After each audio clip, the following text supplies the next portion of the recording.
Okay.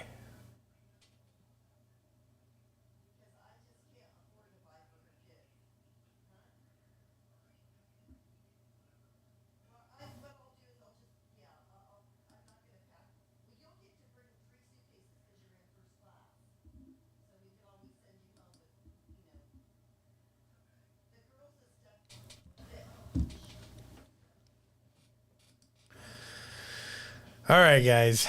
Good morning over on the YouTube side. I'm Bob, K6UDA.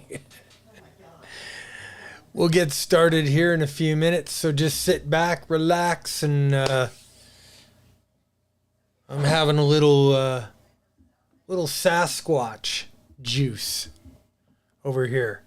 I'll explain to you guys kind of the deal over here.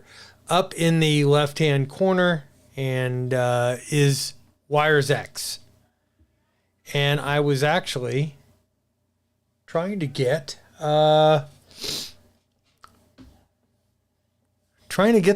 chat to come up in the deal. Give me a minute. I'm gonna try. Yeah, show comments and reactions.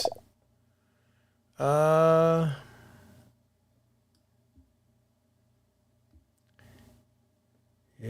there we go. There we go. How about that? So now that's in the, that's there. And I can add some to the broadcast. Good morning to you guys. As you could see, everybody who's going to participate in the net is going to come up their call sign will turn green on that little Idaho command window up in the left-hand corner. Still looking for comments. So if you guys have comments during the live stream, just put them in there. I'm going to try to get to some of them. Last week I completely blew it, but I'll give it a shot. Can't work. Too bad I'm at work. Can't check in. KA4FLA. Yeah, I'll put you in there. All right, Chuck. Good morning. Hey, you can watch. Let's see.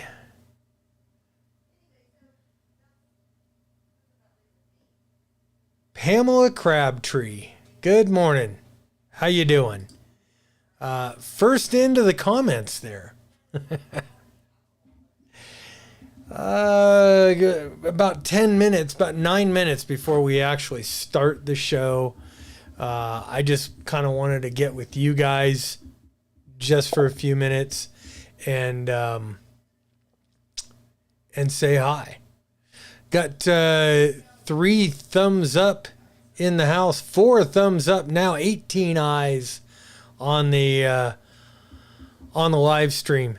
That's kind of cool. That should be, well, now 15 on the live stream.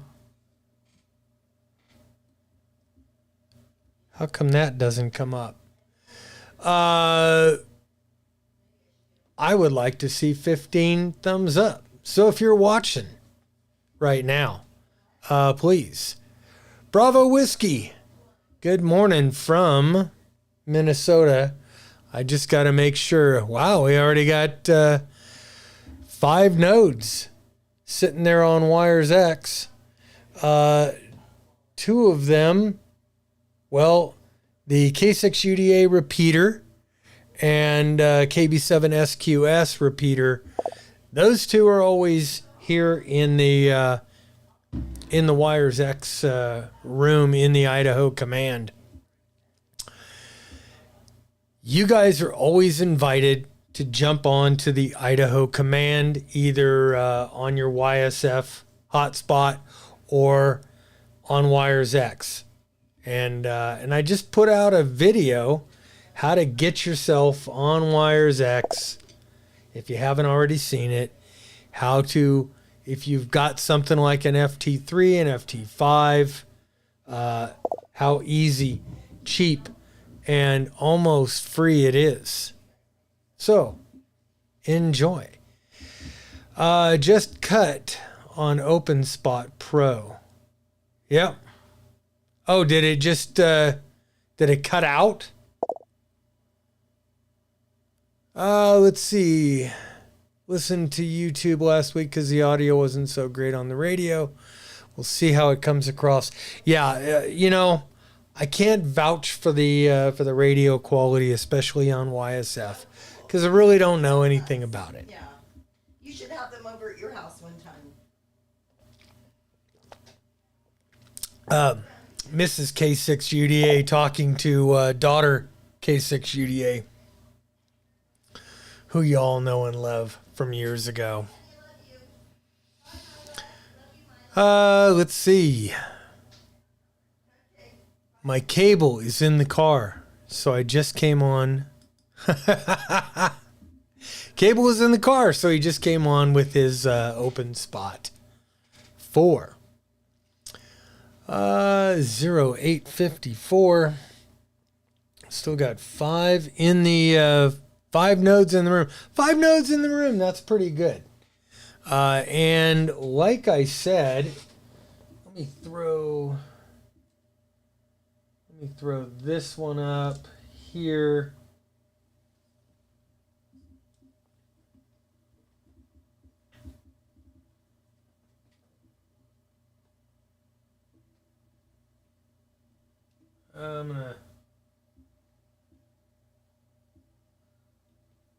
We're gonna do a little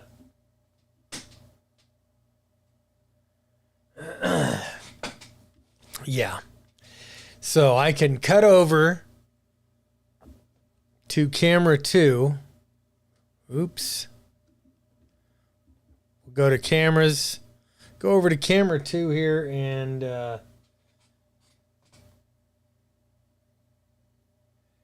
that's the actual Wires X node. Let me straighten it up. So it looks like the C isn't draining. Hey, thank you. 15 people on. 15 thumbs up. That is awesome. And I'll go back to our little Wires X demo here. Uh-oh. What did I do? I did something completely freaking wrong. Get out of that. Here we go. Nope.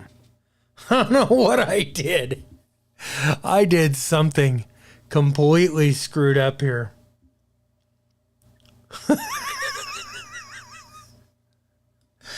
Holy shit. How did I do this? This is James. My brother James. How you doing, buddy? I'll put you up there. And I'm still trying to fix this. I've got 3 minutes to try to fix this thing.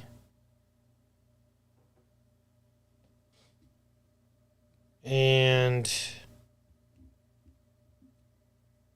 there we go. Nope. Nope.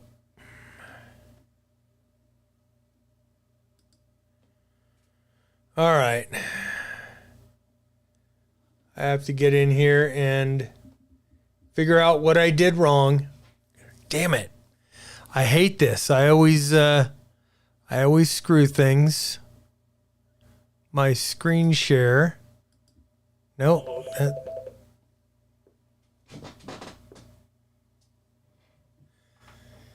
Yeah, Chris, about 2 minutes and we'll be starting up. K6UDA.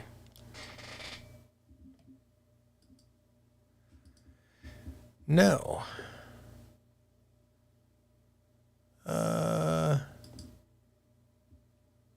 There we go. Got it. All right. So we are back. We're back to the real screen, so you guys can actually see the comments as they're coming across. Well, you can on YouTube, but you'll be able to see them on the playback. Hey, good morning, Terry. K6UDA.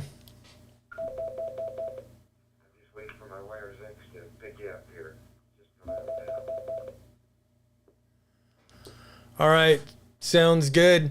Looks like we're going to start here in just a minute.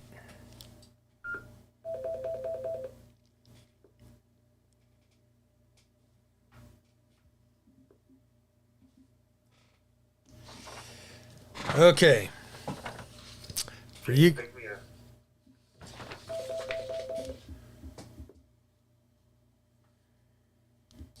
Yep, looks like you came in.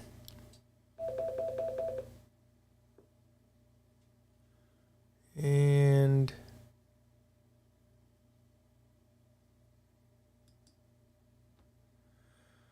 I don't know why that did that weird thing. Give me a second.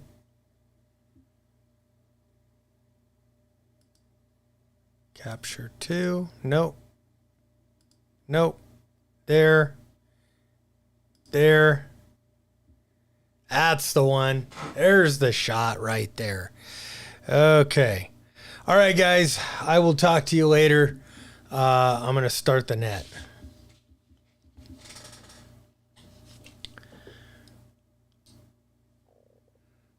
All right. Do I have the air? Looks like it. Got green lights. Ladies and gentlemen, welcome to the Southern Idaho Preparedness Net. This net meets every Saturday morning at 0900 hours Mountain Time on the K6UDA repeater located here in Twin Falls, Idaho. This is a digital-only net accessible via WiresX from room 40448, the Southern Idaho Command. YSF reflector 56026. That's the YouTuber's YSF room or YSF reflector.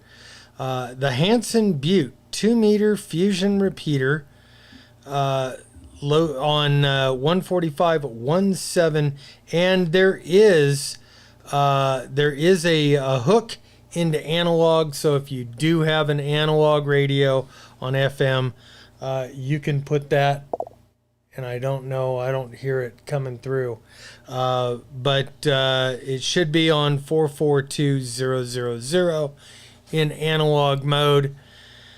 The purpose of this net is the free exchange of information related to emergency preparedness, commonly known as prepping.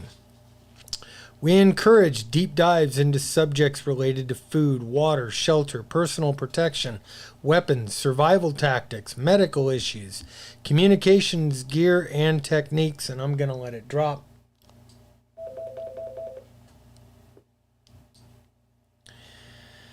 I'm looking for subject matter experts, people who know more about different subjects than I do, to lead discussions on various subjects. If you have material that you'd like to present or discuss or ask questions about, please indicate it when you check in, like K6UDA with a subject. Let's see, although not primarily political, discussion of relative political, cultural, or religious events are welcome in the context of situational awareness and survival. Gonna do a little bit different today in check-ins. I'm gonna give everybody an opportunity to be heard. I'm gonna do check-ins and comments in the following order. I'll ask for local repeater check-ins. That is, if you are on one of the local repeaters getting in here. Then WiresX, then YSF, and then I will ask for live stream comments And if you have something pertinent on the live stream, go ahead and add it in then. Check in with your first name, your call sign, your location, how you're getting into the net, whether you're on a local repeater, Wires X, YSF. That being said, do we have any check-ins?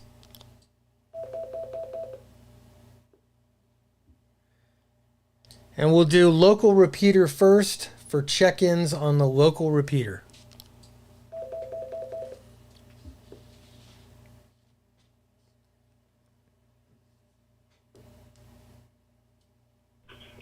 KK7DEV, this is Kelly and Kimberly. All right, Kelly, we got you in there. KK7DEV. Thanks for checking in. Any other local check-ins, local on any of the 2 or 3 repeaters?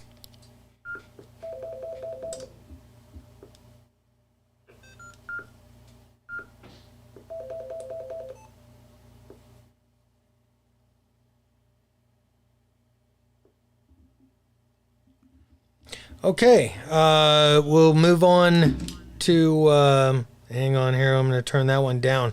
That one's doing, the FT5 here is doing my logging on the GM mode. Wires X, anybody on Wires X that wants to check in at this time?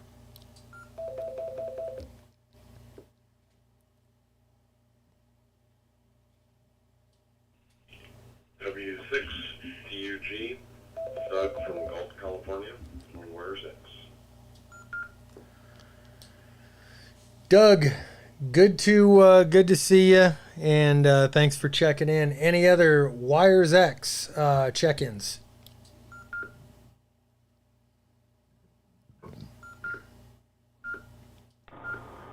KE7LVH, Kevin in Pennington, Idaho. All right, KE7LVH here in Idaho, 160 miles from me. Good to have you, and welcome to the net. Any other Wires X?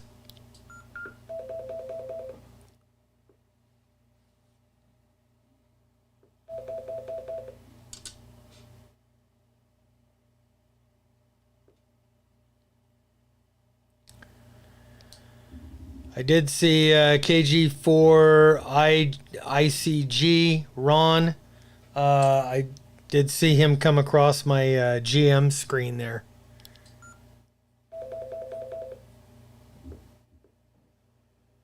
That's correct, KG4 ICG here in Woodridge, Virginia.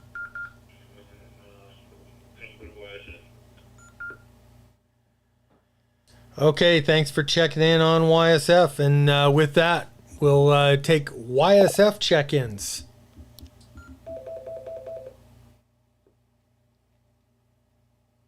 This is Chris, KC3MQC out of Pennsylvania. Chris, KC3 MQC, thanks for checking in.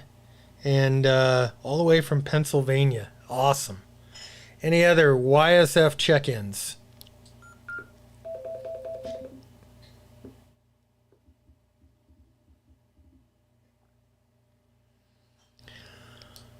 Okay, we'll call it good for this round. We'll do more check-ins a little bit later.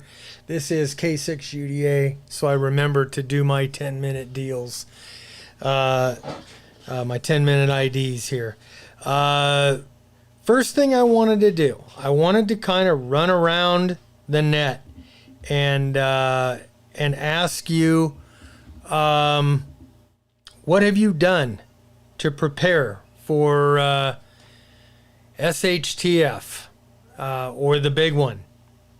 And I'm going to call on the few people that have already checked in, and then I'll kind of open it up to everybody else. I'm going to start with my partner Terry, KK7 or KJ7RAR here in the Magic Valley. Terry, what have you done to prepare?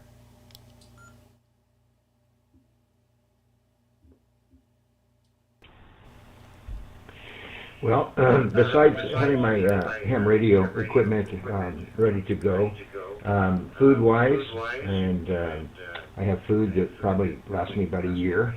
And I'm not one of these that are really worried that everything's going to blow up tomorrow and all of that. I don't have holes dug out in the backyard or anything like that. Though, don't blame people for doing it. But for where I live in a housing area, I have food storage. Of course, I have my protection, if you know what I mean, which is guns and ammo. And the big thing is awareness, trying to be aware that where I live, how somebody might try to invade my house if they want to, and how I'm going to have to protect it if that comes. And also a big one is having friends and buddies that also are aware, where we can depend upon and trust each other for backup if we need it. KJ7RAR.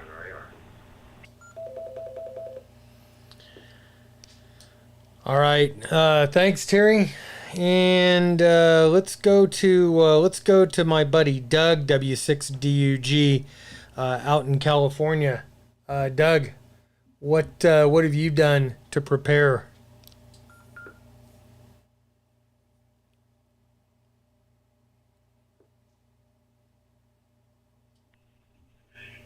Thanks, Bob. Thanks for hosting this, Ned. Yeah, here in the People's Republic of California, of course, we have strict firearms regulations, so I won't be discussing any type of protection that I may or may not have. But food storage is obviously one of them. I mentioned last week that my wife she's into canning. She always has been. She cans a lot of food every it used to be just the summertime. Now it seems to be year-round. And one of the things I mentioned was canning. Her goal is to not have an empty jar on the shelf, and if need be, just can water. So, you can buy bottled water, but you can also can water. And so food storage is the main thing. As far as communications. We have not just the ham stuff, but some of the other stuff, the other radio types, because I know that not everybody in that situation will have a ham radio. It will have GMRS or the family radio system or RERS, and possibly even CB. I don't have a CB, but I've considered it. So comms, food storage, protection, water storage, and medical. We have, my wife's a registered nurse, and we have a plethora of medical supplies on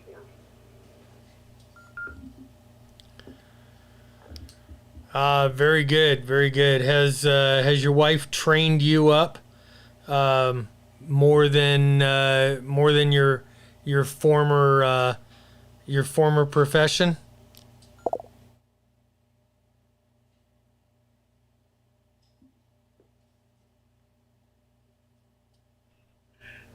Well, yeah, through osmosis, I pick up some of the stuff that she's an expert at.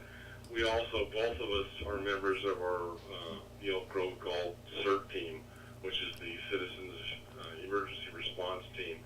And as part of that, I became not an EMT, but there's a step down called EMR.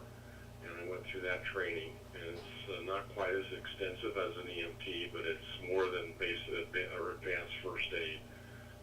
So yes, I do have that ability. Fantastic. Very, very good. All right. I'm going to move on from you, and I'm going to ask KE7 LVH. What have you done to prepare?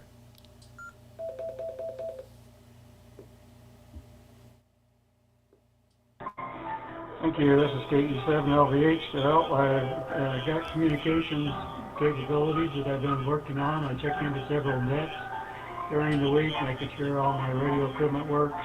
I have HF type capabilities, different setups to Also, food storage, focusing mainly on those things that may be hard to get in the future. Just stuff like that. KE7LVH. Excellent. Thanks for participating. KG4 IGC. Ron, you're up.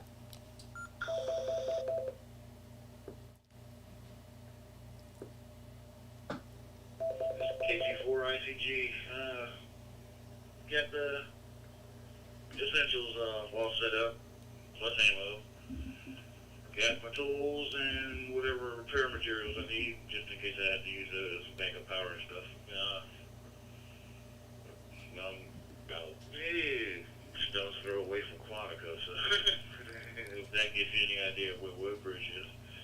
Other than that, everything's kosher. All the radios all set up. It's KG4 ICG, back to the net. All right. I don't know if being a stone's throw from Quantico gives you a good feeling or a not so good feeling these days. And I won't say any more on that. KC3 MQC, you're up.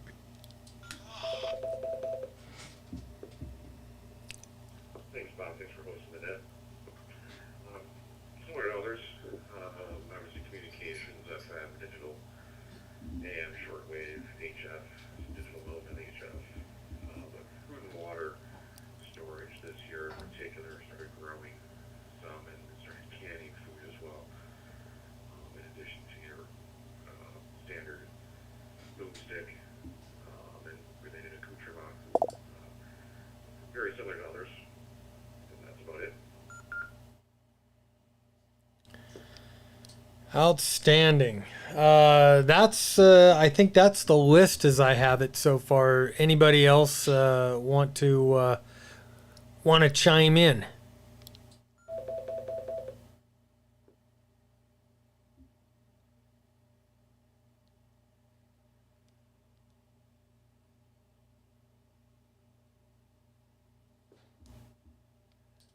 Okay.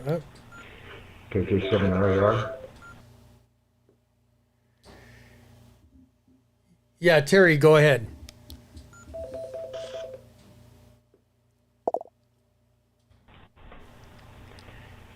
You know, something I think about, but I forget to mention when we're on the air or anything, is make sure we have a supply of any meds we need.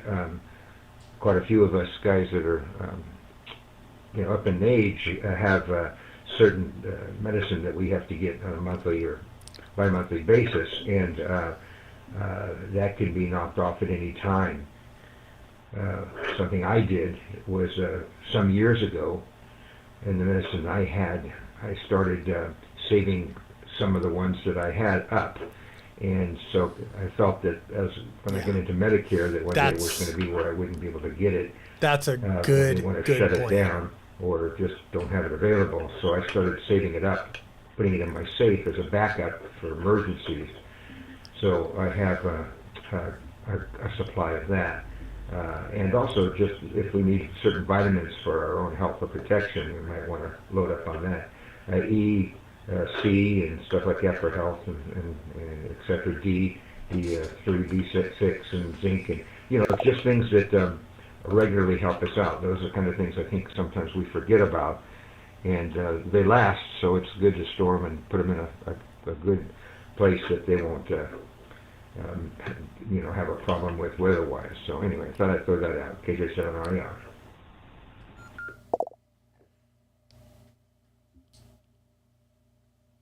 Yeah, very, very good points, Terry. That's something really important, especially if you've got medication that you need to have to keep yourself going. Good to have.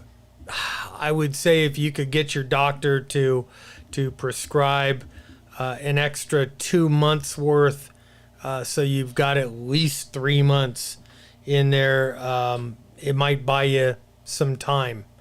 until some resupply can be had if you need it.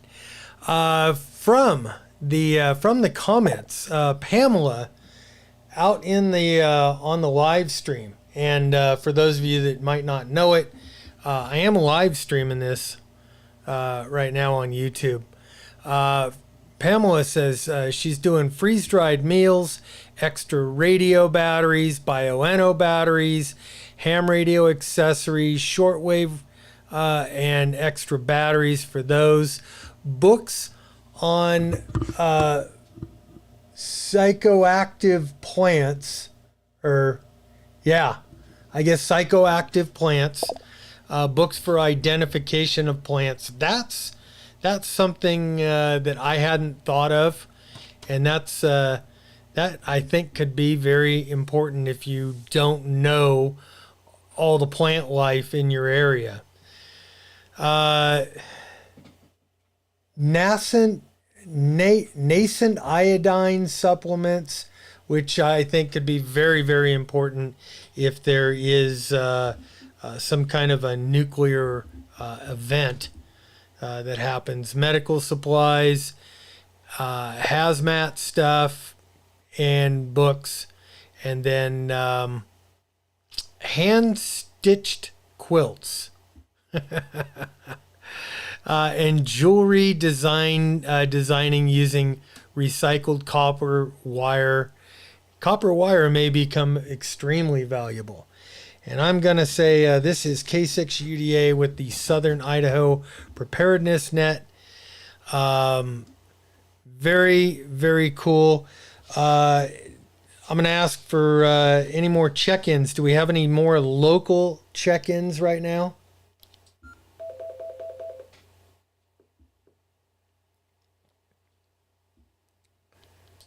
How about Wires X check-ins? We've got 9 or 10 nodes online.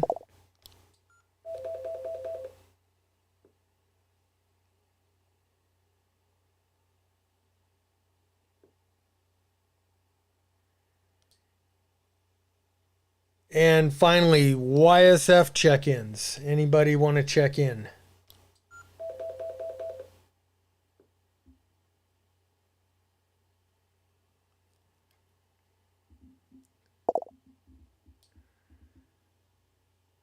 Okay, let's see. We had questions, and I'm going to kind of go through. There was some questions and comments after last week's net, the first net. And one of the big ones was people were asking, they wanted options and budget options for night vision. So I figured, you know what, let's talk about night vision fairly quickly here. Where do you go to find it? A couple of good outlets, or at least one good quality outlet to find yourself some night vision is a place called US Night Vision. They're located in Loomis, California. This is actually where I used to live, and I used to go to their factory quite often. I got to be friends with the owners, and they do some outstanding work. They've got everything that the government has. They refurbish stuff for the government, and then they sell some of the stuff that the government isn't going to reuse. So usnightvision.com. That's a very good recommendation. There's another one that I've seen some stuff on some social media, is ultimatenightvision.com. I've never dealt with them, don't have any of their stuff, so I don't know, but their pricing and their selection of what they've got on their website looks It looks like it would be very competitive with U.S. Nightvision.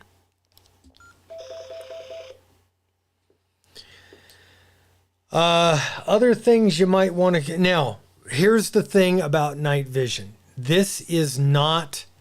Nightvision is not going to be something that you're going to pick up on the budget. You're not going to pick up $100 or $200 Nightvision that works at all. You need to be prepared. If you're going to be diving into this, you need to be prepared to spend some coin.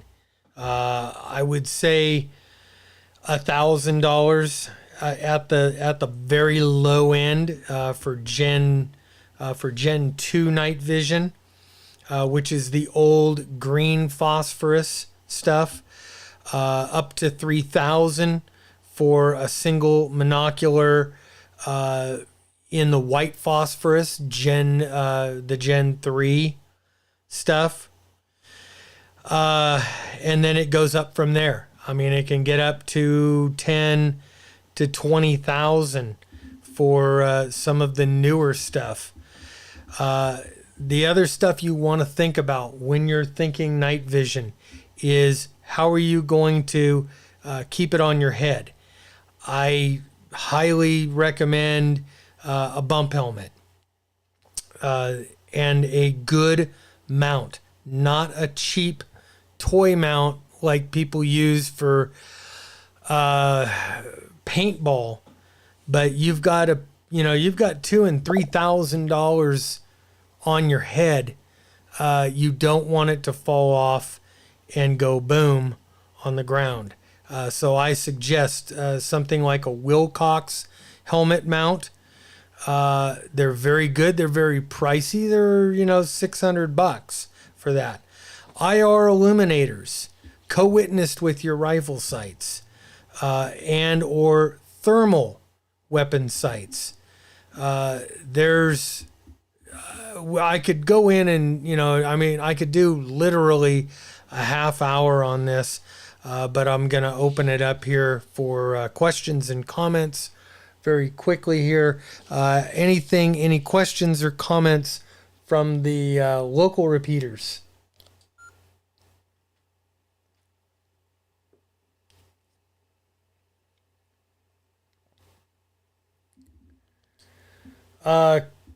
Questions and comments from Wires X, from the Wires X side.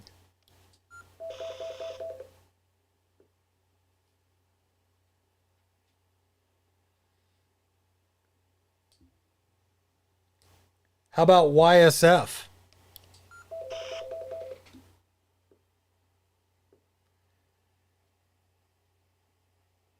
And finally, questions or comments on night vision at all from the live stream, and you guys can just type it in. Is this a topic that you guys want to go into even more on the radio or somewhere else?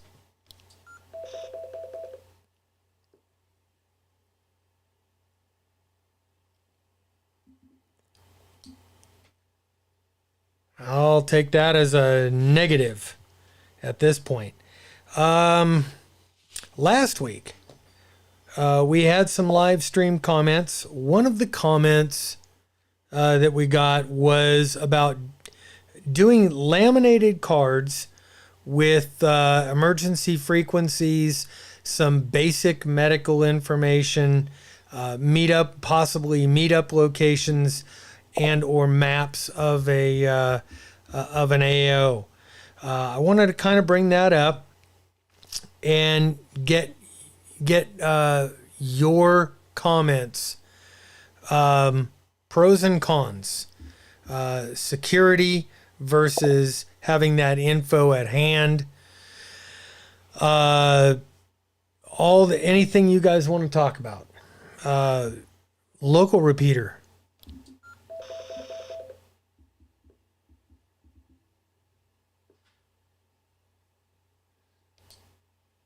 Wires X.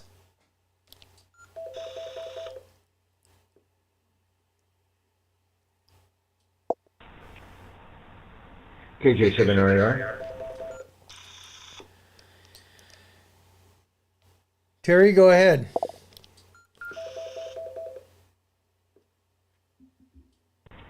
Yeah, one of the folks on live chat mentioned and asked about solar panel.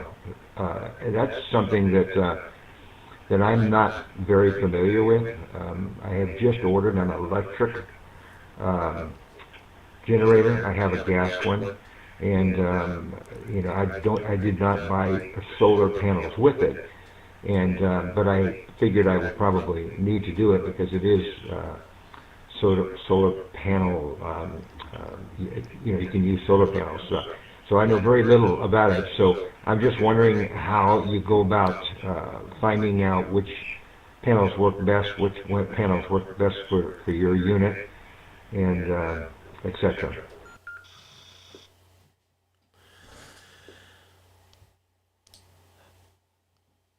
Now, I know a little bit about, very little bit about solar panels.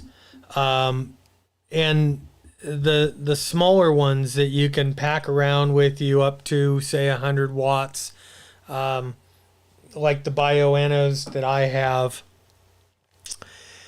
they're putting out low amperage, low wattage, relatively speaking. The commercial panels, the ones that you put on your house, those are putting out up to 400 watts at some fairly high amperage. They're made to work in conjunction with many of those panels and pumping a lot of electricity either back into the grid or into a battery system, which then you draw off of for your electricity.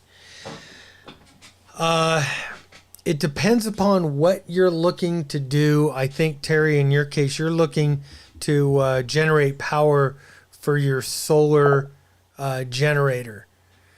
And in that case, I think one or two 100 watt panels or a big 400 watt panel would probably do you. And that would suffice just to kind of keep that 12 volt battery on your solar generator charged up.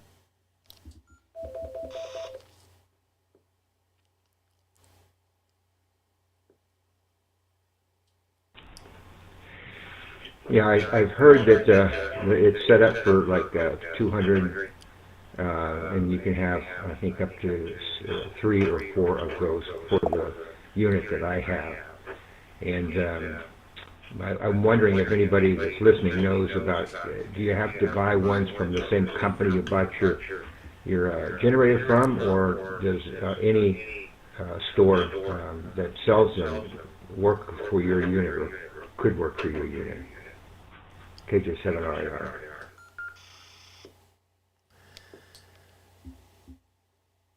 Now, as far as I know,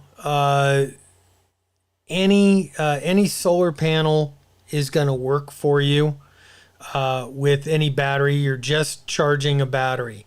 You're probably going to either have to make up the pigtails or the connectors between the solar panel and your charger. You might even need a what do you call them? The interface box that goes, a charge controller. There we go. Charge controller going between the solar panels and the battery system or the solar generator.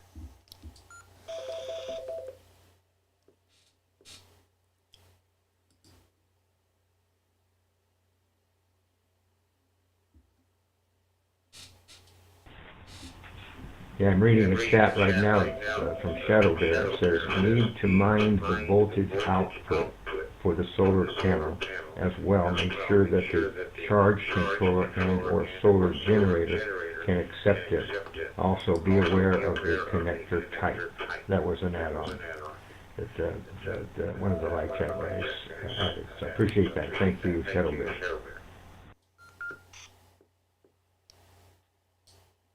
Yeah, very good. Very good. Any other comment on the solar panels, or even the laminated cards with frequencies and everything? Does anybody think that's a good idea, bad idea?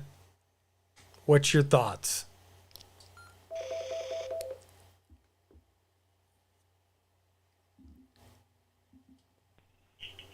W6DUG.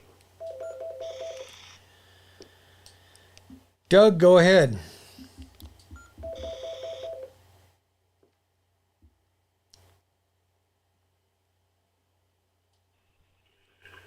Regarding the solar panels, one thing you have to keep in mind also is don't just get enough solar panels to charge it on a nice day.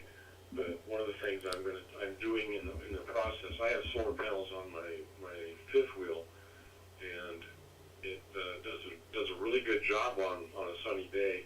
But my goal, and it has a big generator on it, but long-term problems, you're going to run out of fuel. That's just a given. So the only fuel you're not going to run out of is the sun.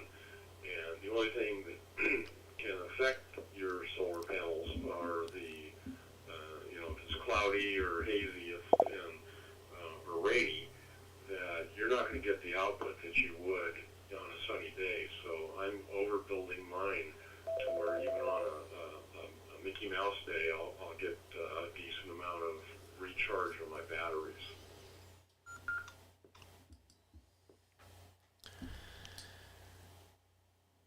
Yeah, that's a good consideration, and I know we had solar on our old house in California. We've been looking at solar out here. It's just very expensive, and to overbuild gets man, it's like cubic dollars, and I don't know another way around it. But if you want to be able to produce an adequate amount of electricity on those non-bright sunny days, it's just going to take a ton of solar to do it. Yeah, good point.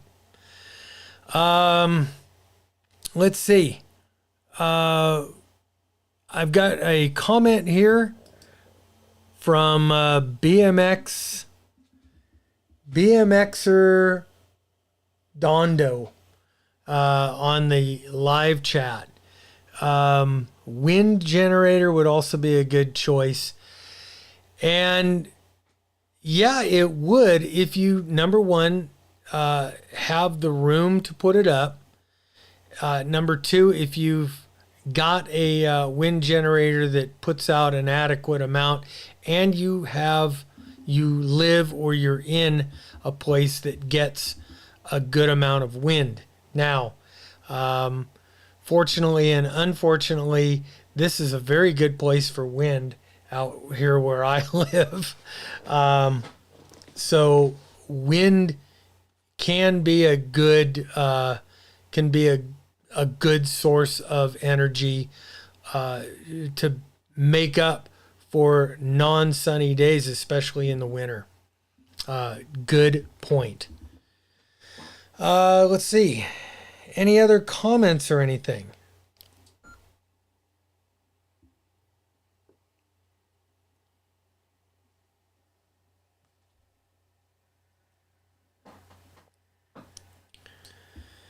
Okay. Let's see. I'm going through just a couple of the comments that came through from last week.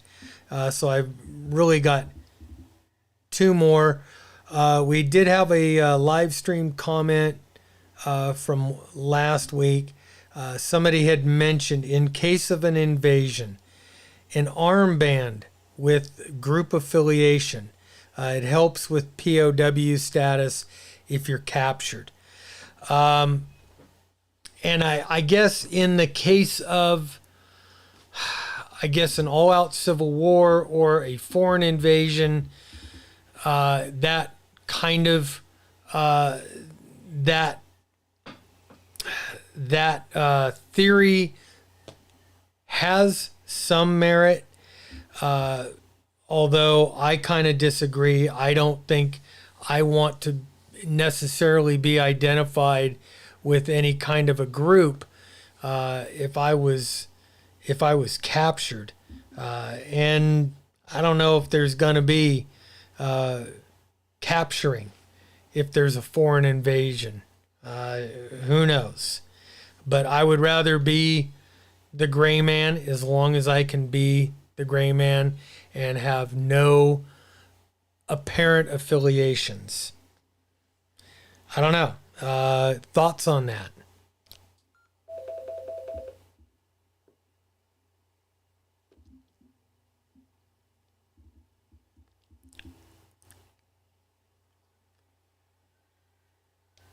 Okay. I guess nobody has anything on that. Here's an interesting one, and this might, we might want to just go ahead and save this one.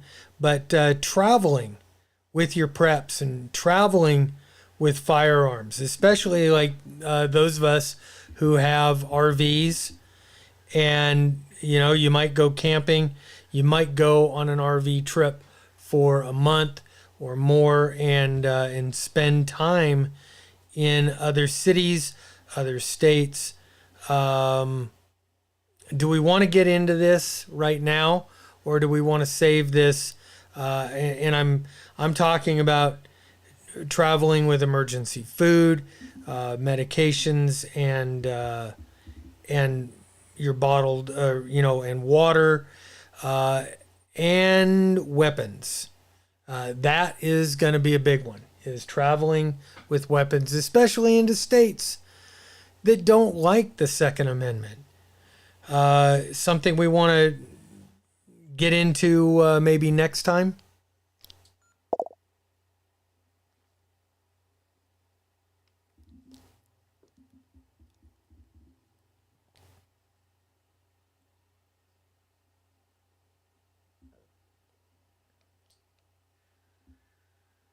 Wow, don't everybody jump in at once.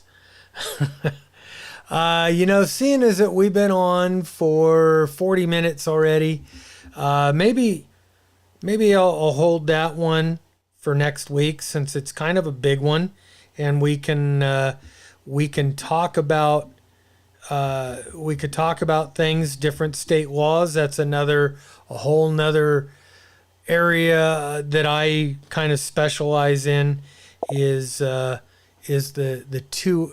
2A kind of stuff, and then some of the national laws traveling through a state versus stopping and camping in a state. I think maybe we'll do that. So, any final thoughts? Any final questions or comments from anybody?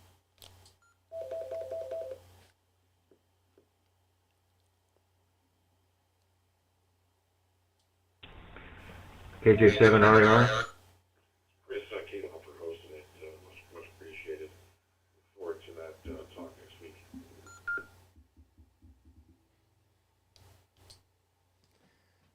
All right, Chris, thanks for being here, and look forward to seeing you next week. Terry, you had final thoughts?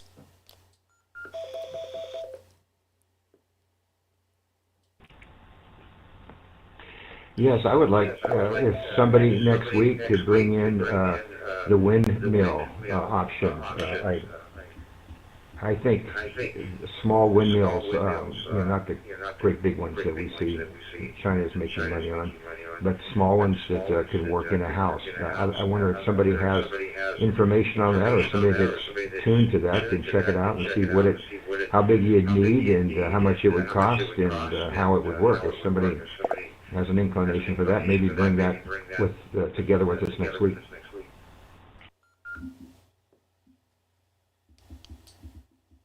All right, sounds good. If anybody's got information on small, maybe portable wind turbines used to generate electricity, in addition to or in place of solar, that would be very cool. And then what we'll do is I will plan on next week. We'll dive into traveling as a prepper, traveling with your preps, and we'll talk about some of the crazy state laws, state anti-2A laws that can affect you if you're traveling through or you're camping with camping as a somebody who wants to stay protected and exercise your rights. All right, guys. I think we'll call it a net this time. And thank you, man. This has been kind of awesome. We've got right now 26 people on the live stream. We've got 33 thumbs up on the live stream.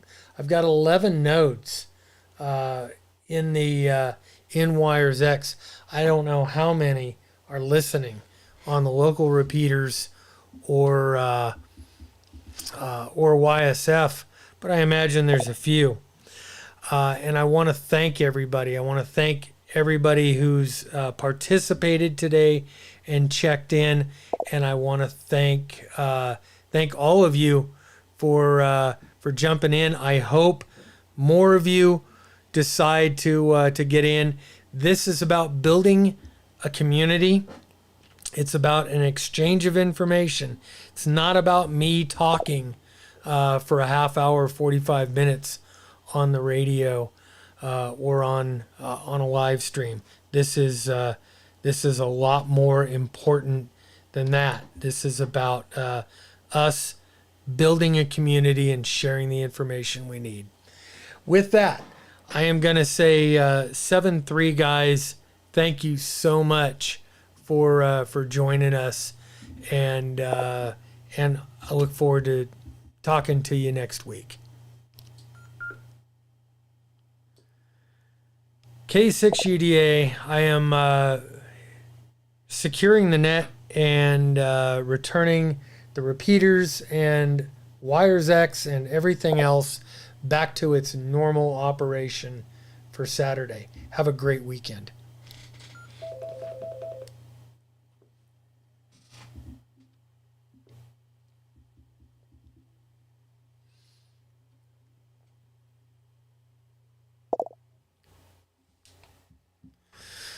All right, guys, thank you for joining me here on the live stream.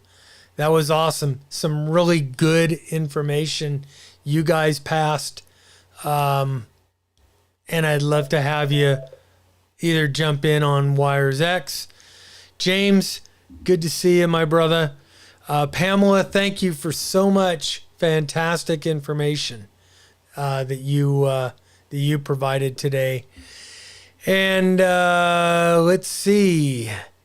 Anybody else? Next week we'll definitely do traveling with your preps. Anyway, guys, I'm going to end this here. Thanks again, and have a great Saturday.